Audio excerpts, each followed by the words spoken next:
CIET NCERT द्वारा प्रस्तुत है।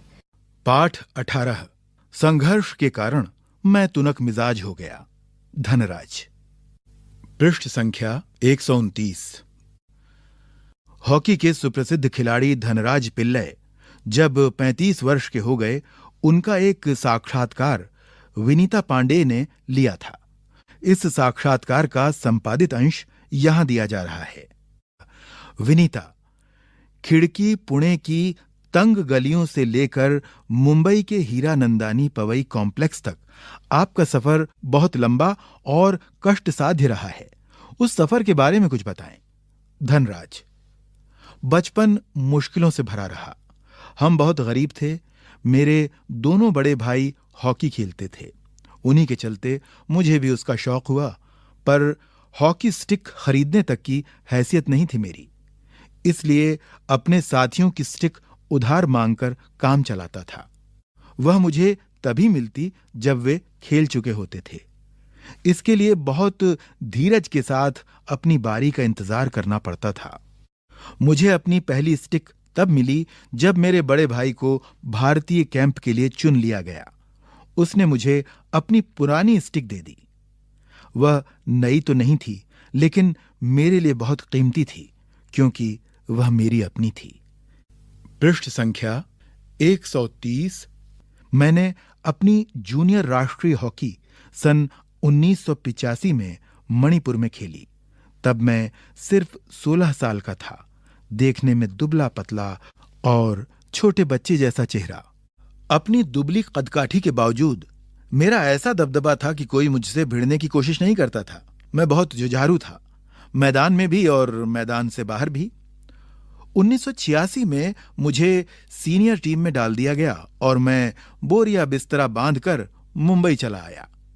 उस साल मैंने और मेरे बड़े भाई रमेश ने मुंबई लीग में बेहतरीन खेल खेला। हमने खूब धूम मचाई। इसी के चलते मेरे अंदर एक उम्मीद जागी कि मुझे ओलंपिक 1988 के लिए नेशनल कैंप से बुलावा जरूर आएगा, पर नहीं आया। मेरा नाम 57 खिलाड़ियों की लिस्ट में भी नहीं था। बड़ी मायूसी हुई।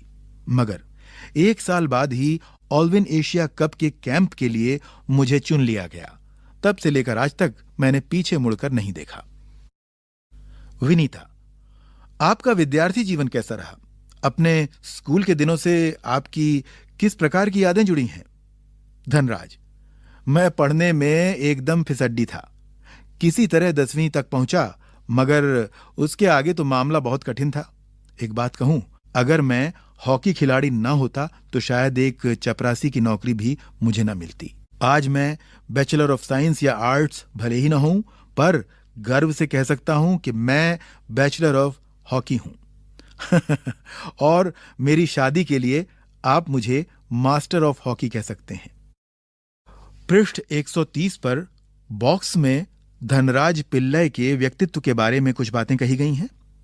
धनराज पिल्लई के व्यक्तित्व को रेखांकित करते हुए विनीता पांडेय ने लिखा है, वह आपको कभी हंसाता है, कभी रुलाता है, कभी विस्मय से भर देता है, तो कभी खीज से भी। उसके व्यक्तित्व में कई रंग हैं और कई भाव। उसने ठेठ जमीन से उठकर आसमान का सितारा बनने की यात्रा तय की है। पृष्ठ संख्या 131। विनीता, आप इतने तुनुक मिजाज क्यों हैं?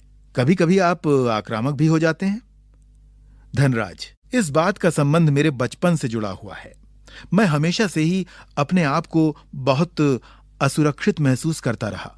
मैंने अपनी मां को देखा है कि उन्हें हमारे पालन पोषण में कितना संघर्ष करना पड़ा है। मेरी तुनुक मिजाजी के पीछे कई वजहें हैं, लेकिन मैं बिना लाग लपेट वाला आदमी हूं। मन में जो आता है सीधे सीधे कह डालता हूं और बाद को कई बार पछताना भी पड़ता है। मुझसे अपना गुस्सा रोका नहीं जाता। दूसरे लोगों को भी मुझे उकसाने में मजा आता है।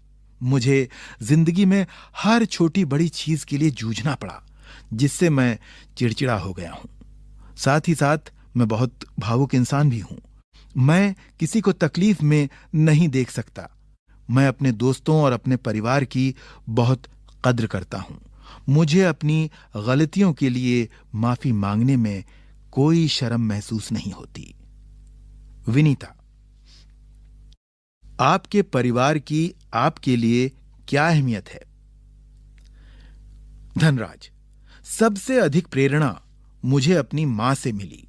उन्होंने हम सब भाई बहनों में अच्छे संस्कार डालने की कोशिश की। मैं उनके सबसे नजदीक हूं। मैं चाहे भारत में रहूं या विदेश में, रोज रात में सोने से पहले मां से जरूर बात करता हूं। मेरी मां ने मुझे अपनी प्रसिद्धि को विनम्रता के साथ संभालने की सीख दी है।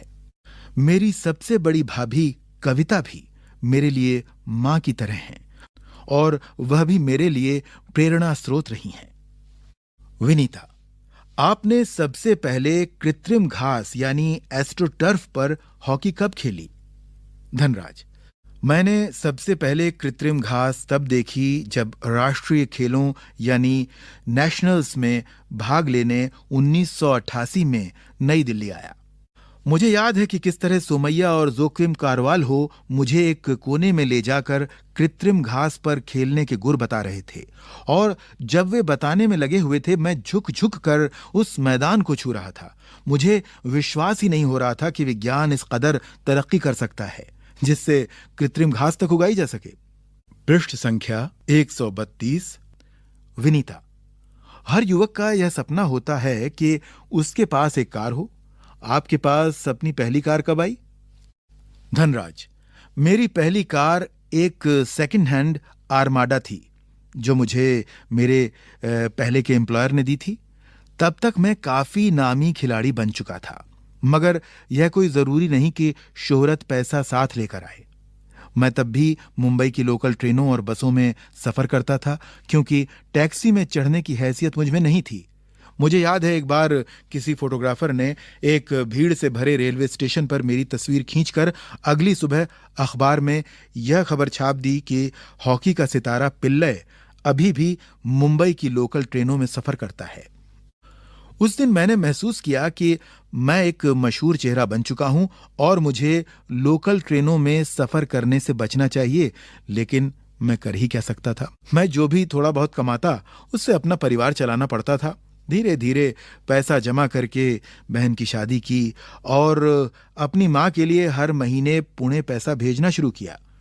आज मेरे पास एक फोर्ड आइकॉन है जिसे मैंने सन 2000 में खरीदा था, मगर वह किसी कॉरपोरेट हाउस का दिया हुआ तोहफा नहीं, बल्कि मेरी मेहनत की गाढ़ी कमाई से खरीदी हुई कार है। विनीता, सफलता का आपके लिए क्या महत्व है? हॉकी को आपने इतना कुछ दिया, इसके बदले आपको क्या मिला? धनराज, कुछ रुपए इनाम में मिले थे, मगर आज खिलाड़ियों को जितना मिलता है उसके मुकाबले में पहले कुछ नहीं मिलता था। मेरी पहली जिम्मेदारी थी परिवार में आर्थिक तंगी को दूर करना और उन सब को एक बेहतर जिंदगी देना। विदेश में जाकर खेलने से जो कमाई हुई उससे मैंने 1994 में पुणे के भाऊ पाटिल रोड पर 2 बेडरूम का एक छोटा सा फ्लैट खरीदा। घर छोटा जरूर है, पर हम सबके लिए काफी है। 1999 में महाराष्ट्र सरकार ने मुझे पवई में एक फ्लैट दिया।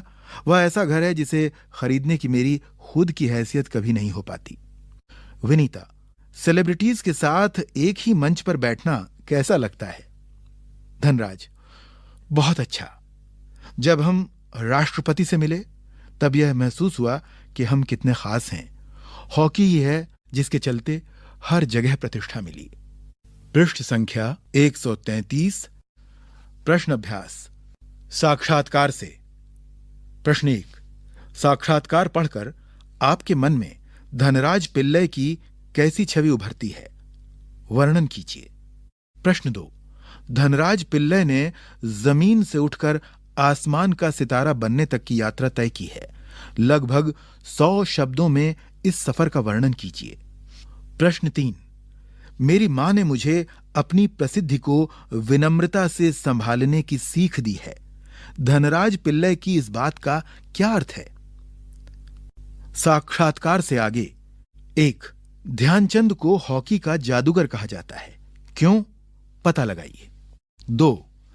किन विशेषताओं के कारण हॉकी भारत का राष्ट्रीय खेल माना जाता है? 3.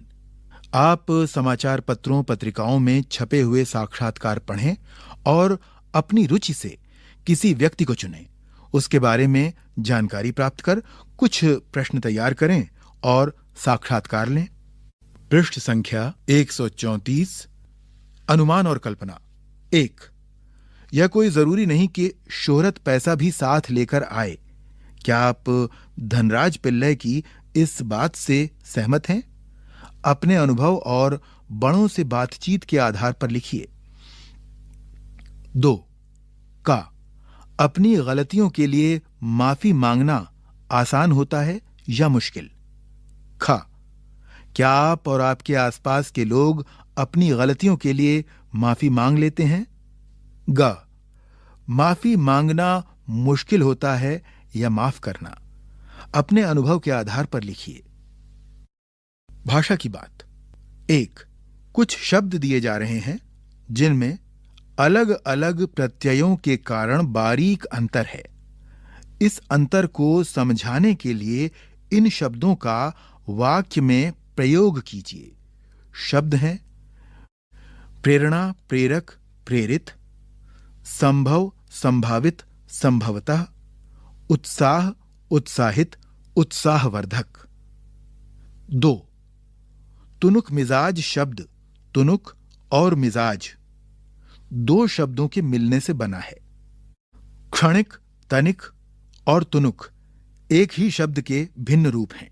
इस प्रकार का रूपांतर दूसरे शब्दों में भी होता है, जैसे बादल, बादर, बदरा, बदरिया, मयूर, मयूरा, मोर, दर्पण, दर्पण, दर्पण। शब्दकोश की सहायता लेकर एक ही शब्द के 2 या 2 से अधिक रूपों को खोजिए। कम से कम 4 शब्द और उनके अन्य रूप लिखिए। 3. हर खेल के अपने नियम, खेलने के तौर तरीके और अपनी शब्दावली होती है। जिस खेल में आपकी रुचि हो उससे संबंधित कुछ शब्दों को लिखिए। जैसे फुटबॉल के खेल से संबंधित शब्द हैं गोल, बैकिंग, पासिंग, बूट इत्यादि। पाठ समाप्त। पृष्ठ संख्या 135 केवल पढ़ने के लिए। हमारी ख्वाहिश। सरफरोशी की तमन्ना अब हमारे दिल में है। देखना है जोर कितना बाजुए कातिल में है। रह बरे राहे मोहब्बत रह न जाना राह में। लज्जते सहरा नवर्दी दूर ये मंजिल में है। वक्त आने दे बता देंगे तुझे ऐ आसमां। हम अभी से क्या बताएं क्या हमारे दिल में है।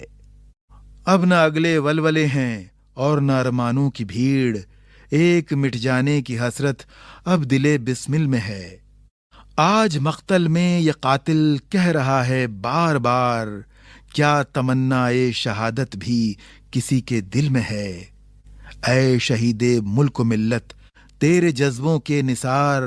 तेरी कुर्बानी का चर्चा गैर की महफिल में है। राम प्रसाद बिस्मिल। अभी आप सुन रहे थे ये पाठ